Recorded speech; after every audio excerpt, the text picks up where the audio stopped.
आज राहू द्या, उद्यापासून सुरुवात करूया. हे वाक्य आपण आपल्या दैनंदिन आयुष्यामध्ये वारंवार ऐकतो किंवा आपण सुद्धा बोलतो. व्यायाम असो, अभ्यास असो, नवीन सवय असो किंवा एखादा महत्वाचा निर्णय, बहुतेक गोष्टी आपण उद्यावर ढकलतो.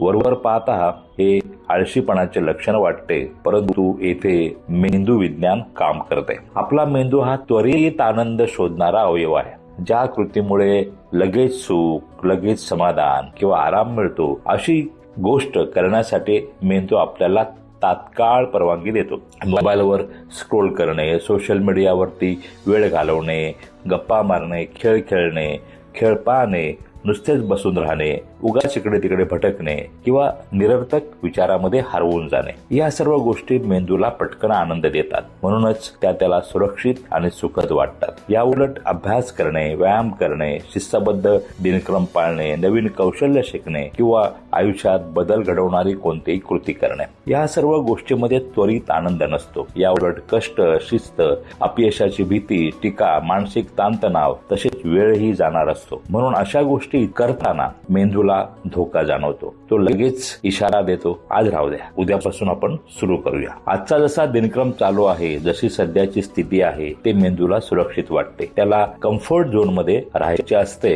म्हणून तो आपल्याला सांगतो, उद्या पाहूया, उद्यापासून करूया. यशस्वी आणि सामान्य माणसांमधील खरा फरक इथेच असतो. यशस्वी माणूस आळशी नसतो असे नाही. त्यालाही भीती वाटते, त्यालाही आराम आवडतो, पण तो मेंदूच्या नंतर करू या आवाजावर विश्वास ठेवत नाही. तो एक गोष्ट ठामपणे ठरवतो, उद्यापासून नाही, आजपासून सुरू करायची. आज 5 मिनिटांचा व्यायाम, आज 2 पाने अभ्यास, आज एक छोटा सकारात्मक निर्णय. हे छोटे आज पुढे मोठे आयुष्य घडवतात. यश एका मोठ्या उडीने मिळत नाही, ते रोज घेतलेल्या छोट्या पावलांपासून मिळते. लक्षात ठेवा, जो माणूस आजपासून सुरू करतो तोच खऱ्या अर्थाने बदल घडवतो, तोच प्रगती करतो आणि तोच आयुष्यात खरा आनंद आणि यश मिळवतो. मित्रहो, आज महत्वाचा आहे, उद्यापासून नव्हे तर आजपासून. हा मंत्र जो आचरणात आणतो तोच व्यक्ती आपले आयुष्य बदलवतो. हा ऑडिओ तुम्हाला आवडला असेल तर तो इतरांना नक्की शेअर करा आणि अशाच प्रेरणादायी ऑडिओ व्हिडिओसाठी या चॅनलला